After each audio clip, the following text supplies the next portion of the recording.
Bonjour à tous et à toutes. Bienvenue dans ce webinaire. Je vais laisser quelques minutes, le temps que tout le monde se connecte. Mais avant de commencer, n'hésitez pas à écrire dans le chat qui se trouve sur votre droite, en bas à droite, si vous êtes bien présent aujourd'hui. Et n'hésitez pas aussi à me partager ce que vous faites dans la vie pour que voilà, j'en apprenne un peu plus sur vous dès le début. Je vois déjà des bonjours arriver. Merci pour ça. On va attendre une minute encore que tout le monde se connecte. Bonjour Claire, bonjour Emeraude, bonjour Mickaël. Bon, ça a l'air d'arriver. Hop.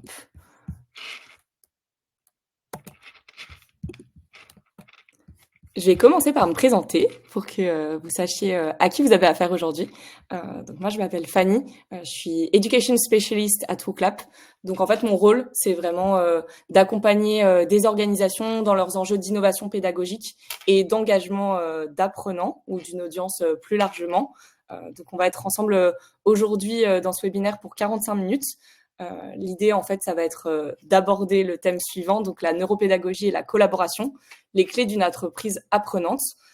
Donc l'idée, c'est, je vais vous le présenter juste après, mais ça va être vraiment d'avoir un vrai échange sur le sujet et de aussi avoir du temps à la fin pour que je réponde à votre question si vous en avez. Mais avant de commencer, pour notamment briser la glace et pour apprendre à un peu mieux vous connaître, je vais vous lancer une petite question.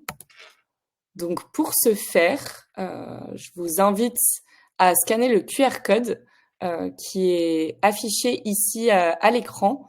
Donc soit vous scannez le QR code qui est présent directement en fait à l'écran ici avec votre téléphone, soit vous allez pouvoir en fait cliquer sur le lien de participation qui va être partagé notamment dans le chat que Charlotte vient de partager à l'instant.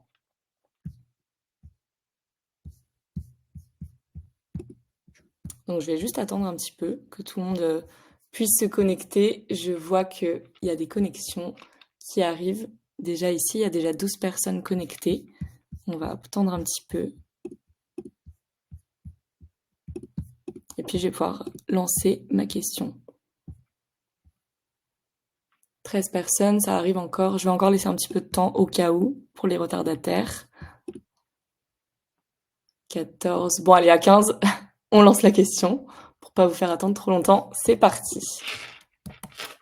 Je me demandais d'où vous veniez en France. D'ailleurs, s'il y a des personnes qui viennent de Belgique, n'hésitez pas à le mettre un peu plus loin dans la carte, parce que c'est vrai que du coup, on a mis la carte de France, mais on aurait pu mettre même une carte un peu plus large, si vous venez d'autres régions partout dans le monde. Je vois qu'il y a pas mal de personnes qui viennent de la région Île-de-France. Bon, ça c'est peut-être une personne belge, n'hésitez pas à le dire également dans le chat. Des personnes dans le sud également. Super. En Bourgogne-Franche-Comté. Bon, j'ai l'impression que vous venez d'un peu partout en France. Génial, merci pour ça. Bretagne également. Et quand même pas mal de personnes en Île-de-France, j'ai l'impression. Super. Ben, écoutez, merci beaucoup pour vos réponses. Ça me permet déjà d'avoir un petit peu plus idée de qui vous êtes et d'où vous venez. On va maintenant passer à ce qui nous intéresse aujourd'hui, donc le sommaire. Du coup, l'idée ici, c'est que je vous présente vraiment les sujets qu'on va aborder dans ce webinaire. Donc, en première partie, en fait, je vais vous présenter quelques bases de la neuropédagogie et comment en fait les appliquer concrètement en formation. Puis, en fait, on va vraiment développer la partie collaboration. Donc, en fait, comment diffuser ces pratiques pédagogiques dans son entreprise ou dans son organisation en général, notamment dans le contexte de formation, mais pas que. Et puis en troisième partie, on abordera en fait des exemples de cas concrets, donc vraiment en fait pour que vous ayez plus de visibilité sur concrètement comment toutes ces pratiques et comment ces conseils peuvent être appliqués. Et il y a aussi une surprise, donc j'espère que vous serez là jusqu'à la fin pour justement découvrir cette fameuse surprise. Et à la fin, on laissera du temps comme je le disais juste à l'instant, pour les questions. Donc, n'hésitez pas tout au long de ce webinaire vraiment à poser vos questions dans le chat. Je vais pas pouvoir y répondre directement parce que du coup, j'ai vraiment laissé un temps à la fin pour me pencher dessus. Mais voilà, n'hésitez pas à parler dans le chat, à faire vos commentaires et poser vos questions. Et c'est ma collègue Charlotte qui est ici dans le chat qui vient de vous envoyer le lien, qui viendra à la fin de ce webinaire pour aussi me poser toutes les questions que vous avez pu avoir durant ma présentation. Voilà, j'espère que c'est clair. On va passer à la première partie. Donc l'idée en fait ici, c'est vraiment en fait de vous faire part de certains enjeux qu'on a eu en fait de la part de nos partenaires, donc des personnes avec qui on a échangé dans le domaine de la formation. Donc ici à l'écran, ce que je vous montre aujourd'hui, c'est vraiment des enjeux de la formation aujourd'hui qui ont en fait été vraiment abordés par des partenaires, et donc c'est pour ça que chez WooClap, on a vraiment en fait décidé de se focaliser sur ces enjeux, et on est parti de ces enjeux-là notamment pour justement développer ce webinaire-là. Donc le premier enjeu, ça va être celui de l'attention. Le fait que justement, en contexte de formation, je pense que vous le savez encore mieux que moi, c'est pas toujours facile en fait de garder l'attention des apprenants et de faire en sorte qu'ils soient bien concentrés et bien attentifs au contenu, à tout ce qui est dit et répondu. Donc ça, c'est le premier enjeu. Le deuxième, ça va être celui du temps. Donc là, l'idée ici, c'est de se demander comment on fait pour optimiser son temps, parce qu'on se rend compte qu'il y a certaines tâches qui vont pas forcément être celles qui ont le plus de plus-value du côté des formateurs, des équipes de formation. Et du coup, en fait, l'idée, c'est de peut-être se focaliser sur là où on va apporter le plus de valeur en formation et gagner du temps sur des tâches qui sont un peu plus chronophages et peut-être moins importantes. Le troisième enjeu, ça va être celui en fait de la qualité. Donc, comment on fait pour assurer une bonne qualité de formation, notamment en prenant en compte les autres enjeux. Par exemple, on a pu échanger avec des organismes de formation qui doivent être en fait certifiés Calliope, et du coup, l'idée ici, c'est de vraiment en fait aussi pouvoir assurer une bonne qualité de formation et montrer que nos formations sont de qualité. Autre enjeu aussi que on a trouvé, c'est celui d'en fait de la compréhension des apprenants. Donc comment on fait pour vraiment évaluer la bonne compréhension des apprenants, ce qui peut pas toujours être évident. Donc comment on fait pour avoir du feedback, c'est aussi là-dessus. Et enfin l'enjeu de diffusion. Donc là, l'idée c'est de se demander comment en fait on va pouvoir faire pour en formation faciliter la diffusion des pratiques pédagogiques qui peuvent être adaptées en fait à tous les formateurs ou tous les animateurs en général, pour faire en sorte qu'il y ait vraiment une transmission des savoirs et des expertises. Voilà, ça c'était un peu pour vous donner une ordre d'idée des enjeux, la base sur laquelle on est parti. Bien sûr, c'est des enjeux qui sont pas exhaustifs, mais sur lesquels on va se concentrer aujourd'hui. Donc n'hésitez pas aussi à dire dans le chat si vous avez d'autres idées d'enjeux qui vous viennent dans votre quotidien ou dont vous avez entendu parler, pardon. Et puis on pourra peut-être aborder d'autres enjeux pour le prochain webinaire. Ce qui nous amène à notre première partie, donc la neuropédagogie en formation. Donc là, l'idée ici, c'est vraiment de se poser la question de quelles sont les bases de la neuropédagogie et comment en fait on peut l'appliquer concrètement en formation et comment on va pouvoir se baser dessus pour avoir des formations peut-être qui sont plus efficaces. Donc pour commencer, deuxième question pour vous aujourd'hui. J'aimerais savoir en fait de votre côté, en un mot ou en deux mots, qu'est-ce que vous inspire en fait le terme neuropédagogie? Est-ce que c'est un terme que vous connaissez? Qu'est-ce qui vient par rapport à ce terme-là de votre côté? Le cerveau, en effet. Optimisation, ok, intéressant. L'apprentissage, oui. Alors, il y a pas mal de mots qui arrivent du coup maintenant.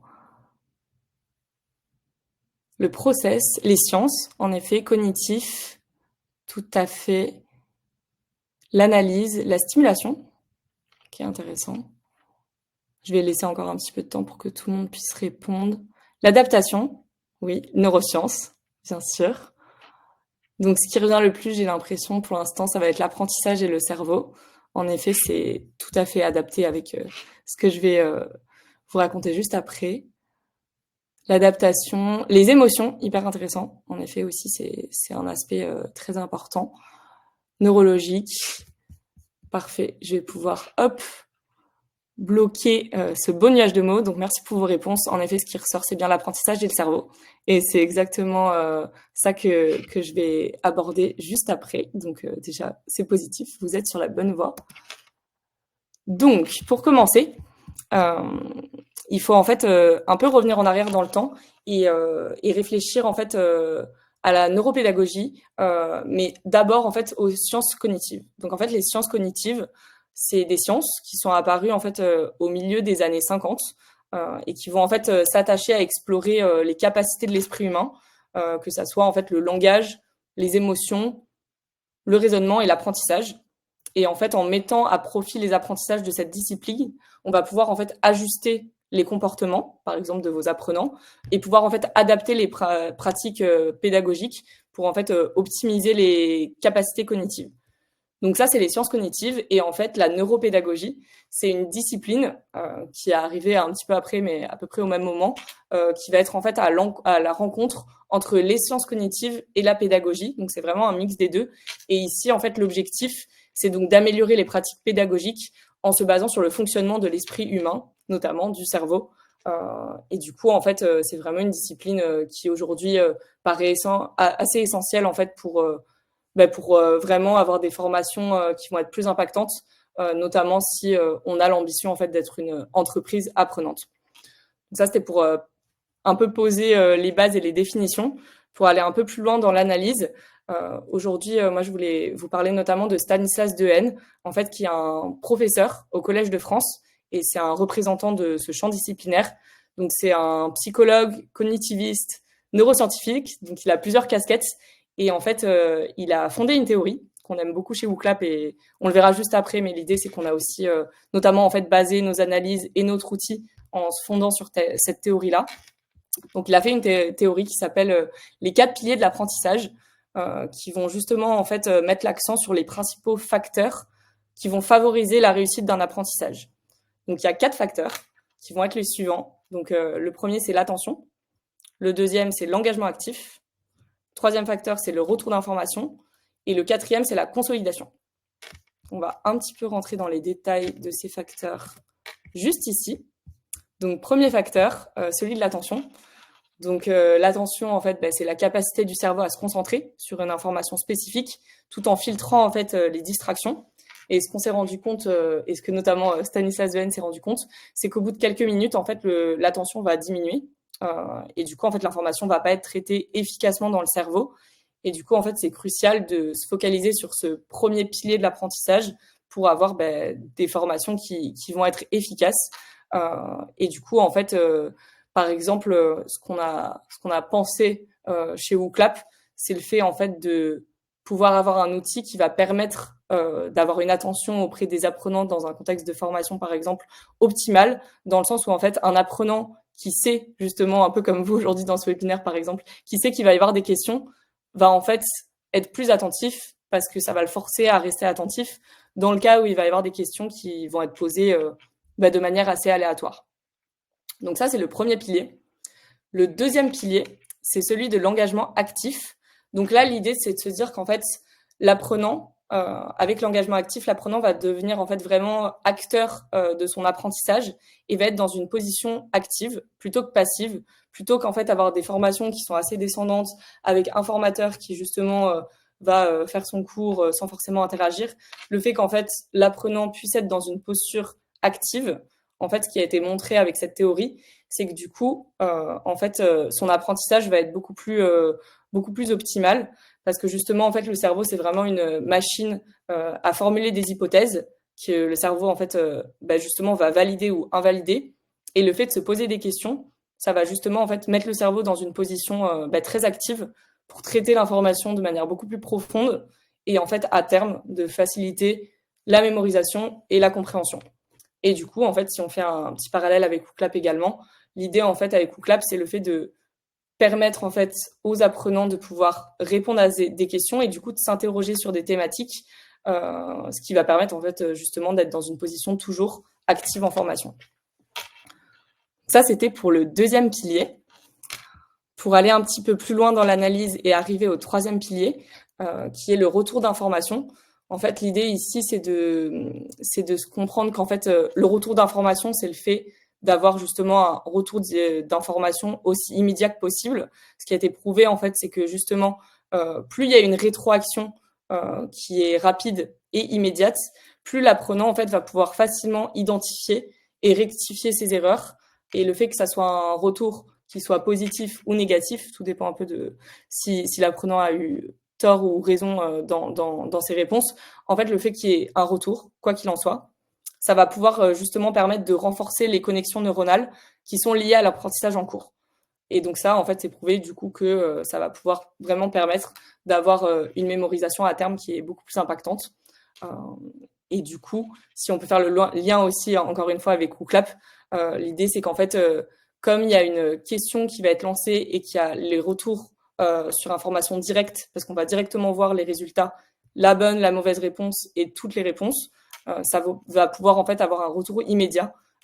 Et du coup, ça va avoir vraiment un bon impact sur la formation, parce que l'apprenant saura directement à l'instant T s'il a bien retenu ou pas les informations. Ça, c'était le troisième pilier. Et pour en venir au dernier pilier, qui n'est pas des moindres, c'est celui de la consolidation. Donc la consolidation, en fait, c'est un processus par lequel les nouvelles informations sont solidement ancrées en mémoire à long terme.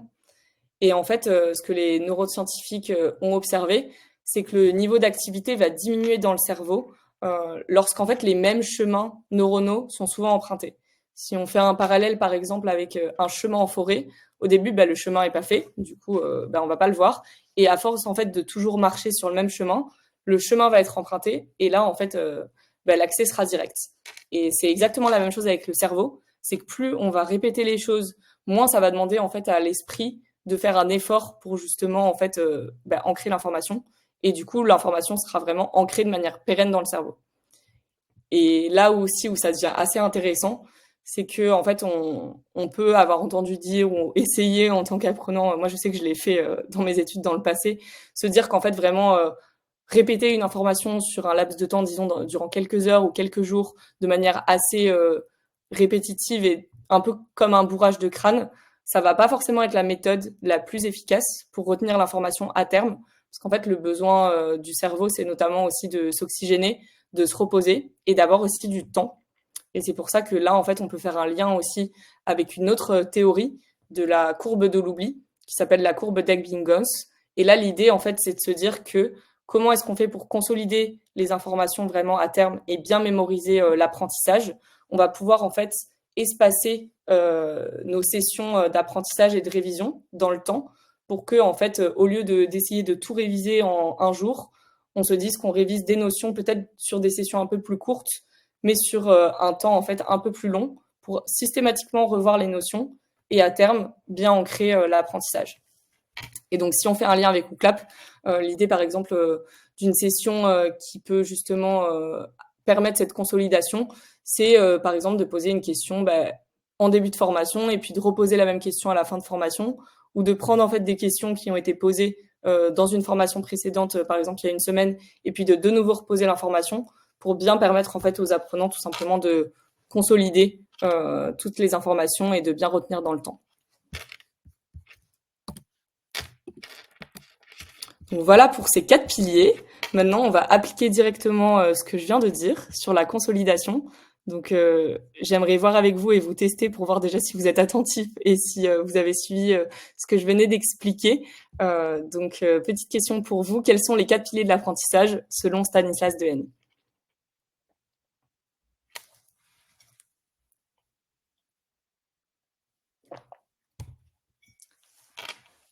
J'ai l'impression que pour l'instant, une réponse est unanime.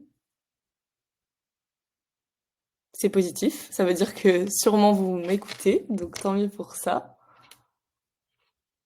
J'aurais peut-être pas dû montrer les résultats dès le début en fait et vous laisser peut-être le choix à l'erreur, mais ça veut dire que top, vous avez bien retenu. Donc merci pour vos réponses. C'est en effet la bonne réponse, sans surprise, l'attention, l'engagement actif, le retour sur erreur et la consolidation. On va passer maintenant à la deuxième partie. Donc là, l'idée, voilà, c'est de se dire qu'on a des pistes pour répondre aux enjeux d'attention, d'engagement, d'évaluation et de compréhension. Maintenant, la question, quand on revient un peu aux enjeux que j'ai évoqués au début du webinaire, la question qu'on va se poser aujourd'hui, c'est en fait comment optimiser son temps tout en assurant en fait une bonne qualité de formation. Et du coup, ça va venir notamment avec des bonnes pratiques collaboratives.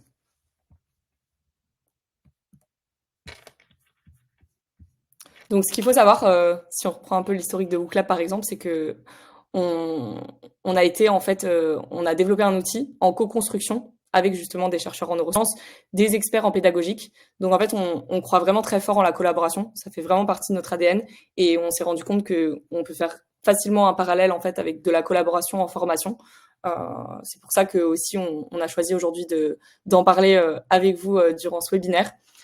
Du coup, pour déjà zoomer un petit peu sur la collaboration et qu'est-ce qu'on veut dire par là durant ce webinaire, il va y avoir plusieurs éléments qu'on a observés. Le premier cas qu'on peut considérer de collaboration, ça va vraiment être la collaboration en fait entre plusieurs experts dans le but de transmettre plusieurs savoirs et en fait vraiment au-delà de transmettre, vraiment mettre en commun en fait ces savoirs-là. Donc par exemple, si on reprend le contexte d'une formation, au moment de la création d'une formation, on va pouvoir avoir besoin en fait de différentes expertises, que ça soit une expertise en pédagogie pour justement s'assurer que le contenu il est adapté et digeste pour tous les apprenants, mais également une expertise métier. Si on prend dans le contexte d'une entreprise ou même d'un organisme de formation, le fait d'avoir plusieurs expertises et de les lier ensemble, ça va vraiment en fait permettre d'avoir une formation qui est complète. Et du coup, l'idée ici derrière, c'est de se demander en fait comment est-ce qu'on fait pour faire justement collaborer ces différentes expertises, transmettre ces savoirs et permettre en fait d'avoir une formation qui est complète. Donc là en fait avec WooClap, on va pouvoir vraiment par exemple sur l'outil avoir des fonctionnalités collaboratives. Donc l'idée en fait c'est vraiment de créer un événement WooClap qui va correspondre en fait à un panel de questions interactives que vous pouvez mettre dans une présentation, donc vraiment un événement complet pour animer vos formations. Et en fait, la collaboration va vraiment permettre en fait de prendre différentes expertises qui vont collaborer sur le même événement pour co-créer du contenu, pour le rendre le plus interactif possible et le faire valider en fait par toutes les parties prenantes. Donc ça, c'est un exemple de collaboration qui peut fonctionner et qui peut être très efficace aussi pour gagner du temps en fait et vraiment regrouper les savoirs.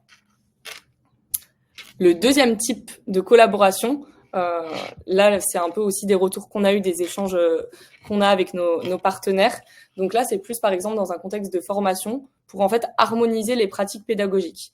Donc là, si on prend une équipe pédagogique assez large, ou elle peut être petite d'ailleurs aussi, ça va dépendre un peu des organisations. L'idée, en fait, c'est d'avoir une vraie collaboration au sein d'une équipe de formation, donc avec une équipe de conception pédagogique et une autre équipe, en fait, de formateurs, de formatrices qui vont peut-être être plus sur le terrain. Et la question qu'on s'est posée, c'est comment en fait permettre de faire collaborer toutes ces parties prenantes également et en fait permettre d'avoir vraiment une harmonisation dans les pratiques et le contenu. Parce qu'en fait là, du coup, l'équipe pédagogique va pouvoir en fait concevoir les événements et après en fait l'idée c'est que l'équipe terrain va pouvoir utiliser cette conception d'événements. Et du coup, si on l'applique dans un exemple, par exemple avec WooClap, l'idée en fait c'est de se dire qu'avec WooClap, vous pouvez facilement créer des événements et après le partager en termes de modèles au sein en fait de l'équipe. Donc en fait, vous avez des événements créés, vous le partagez en tant que modèle et les personnes et les expertes en fait sur le terrain vont pouvoir en fait utiliser ces modèles. Donc là, l'idée, c'est vraiment de pouvoir avoir une harmonisation des pratiques de manière simple, parce qu'on s'est rendu compte que c'est pas toujours évident en fait d'avoir les clés pour avoir une harmonisation entre le contenu pédagogique et en fait derrière les actions des formateurs sur le terrain. Et du coup, en fait, l'idée de WooClap, c'est vraiment de pouvoir justement avoir cette harmonisation-là.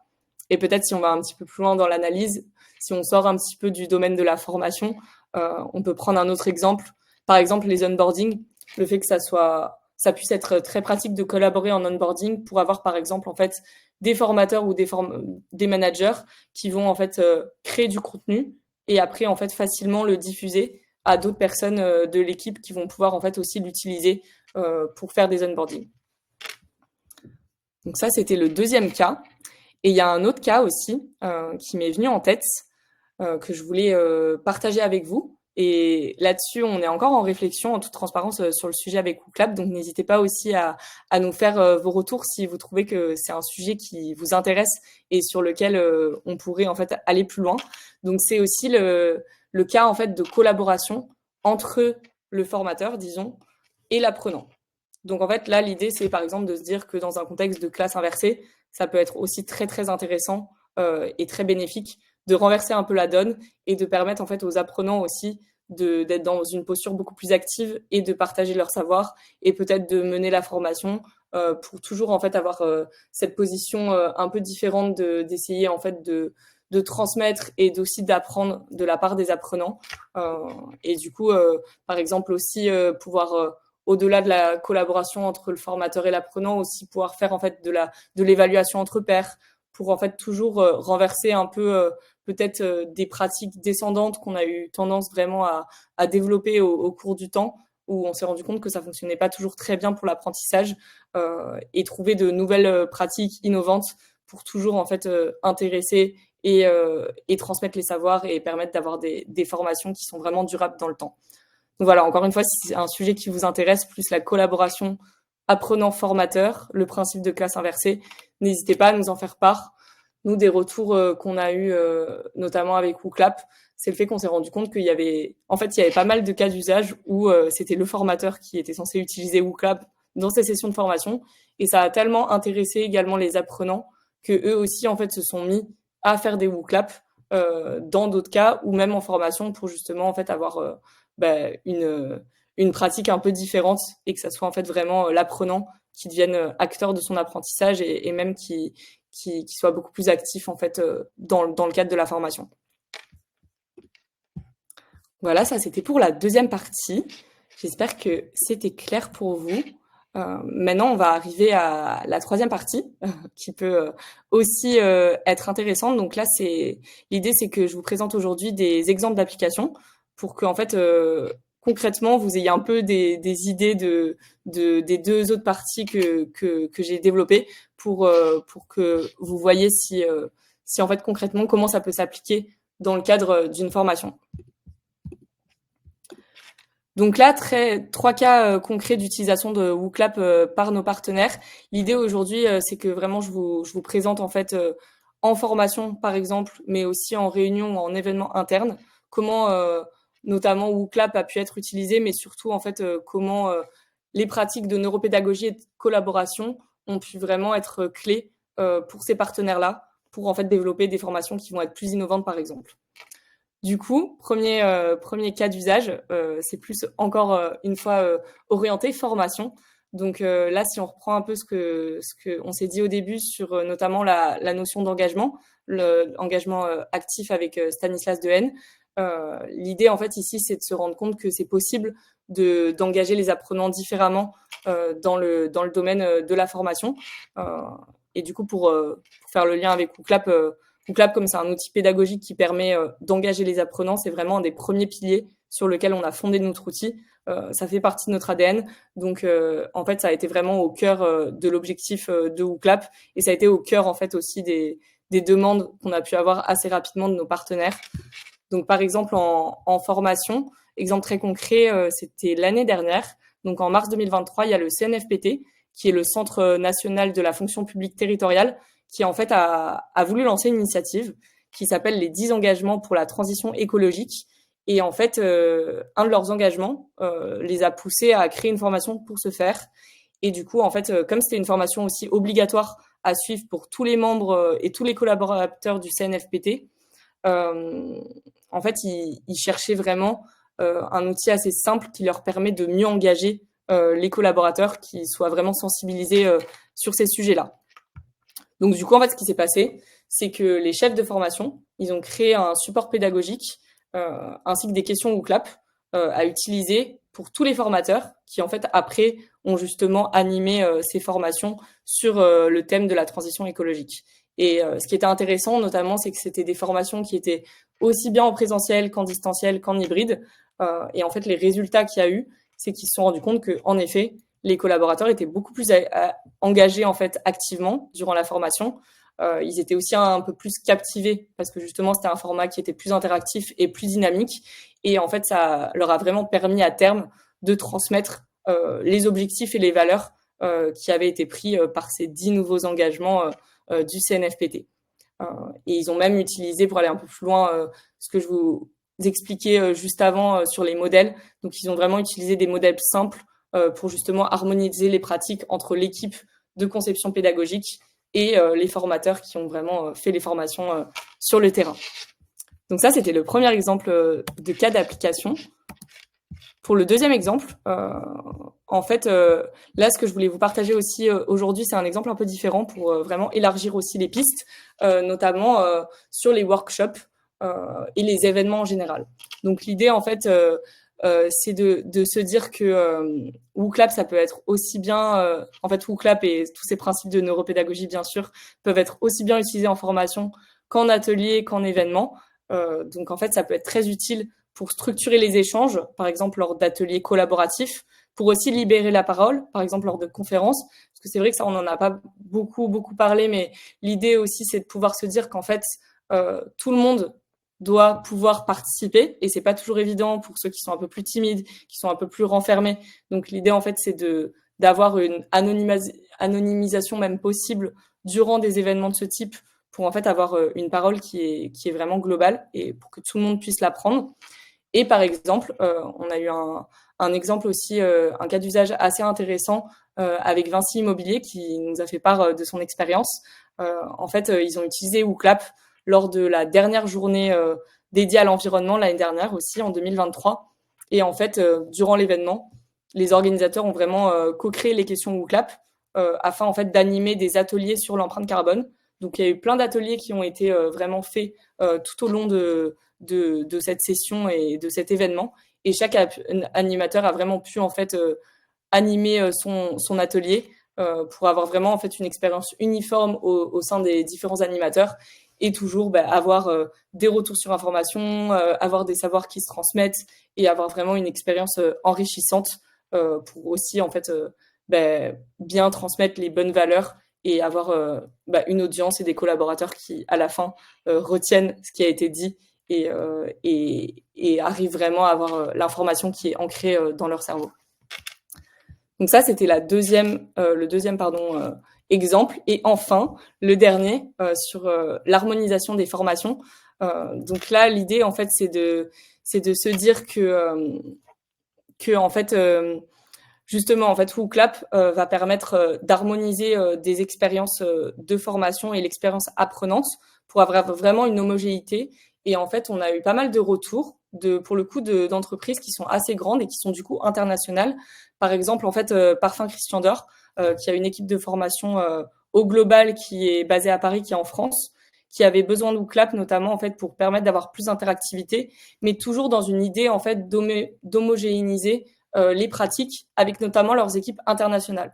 Donc l'idée en fait c'était que l'équipe du global en fait en France de formation a créé des contenus sur WooClap pour après en fait les diffuser aux équipes internationales dans plein de pays différents parce que c'est aussi disponible dans plein de langues et en fait justement aussi toujours pour transmettre une image de marque, même si parfois on est face à d'autres organisations qui vont avoir des formateurs internes, des formateurs externes. L'idée c'est pas forcément que ça soit obligatoire pour tous et pour toutes, mais c'est vraiment en fait de pouvoir aussi en fait inspirer les équipes et en fait véhiculer un message commun.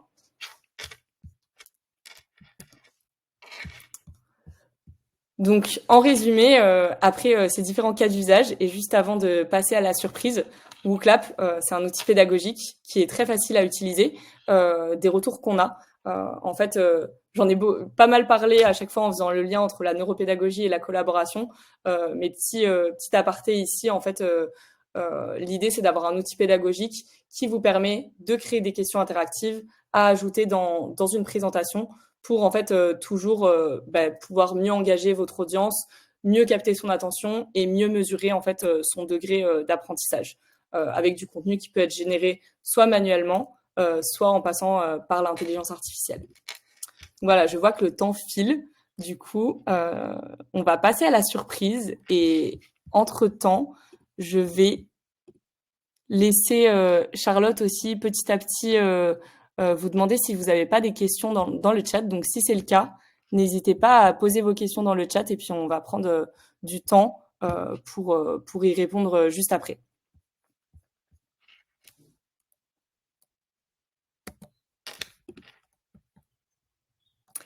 Et donc, on en arrive à la surprise. J'espère que vous êtes toujours tous et toutes là et que vous m'écoutez pour justement pouvoir en bénéficier. Donc, ce qu'on s'est dit, c'était que ça serait intéressant pour vous, si vous êtes intéressé, bien sûr, de pouvoir en fait tester WooClap gratuitement. Donc, pour ce faire, en fait, vous pouvez tout simplement scanner le QR code qui est ici à l'écran. Et en fait, vous allez pouvoir tester WooClap de manière vraiment illimitée durant 1 mois. Donc l'idée, c'est justement de tester dans des conditions réelles WooClap, voir ce que ça donne pour vous, nous faire vos retours. Et puis après, bien sûr, nous, on pourra vous accompagner pour répondre à vos questions et pour vous partager des ressources aussi par rapport à cette utilisation-là. Donc n'hésitez pas à scanner le QR code et puis on peut en rediscuter et voir un petit peu ce que ça donne de votre côté. Je vais laisser les informations affichées le temps que tout le monde puisse bien scanner le QR code et voir ce qu'il en est.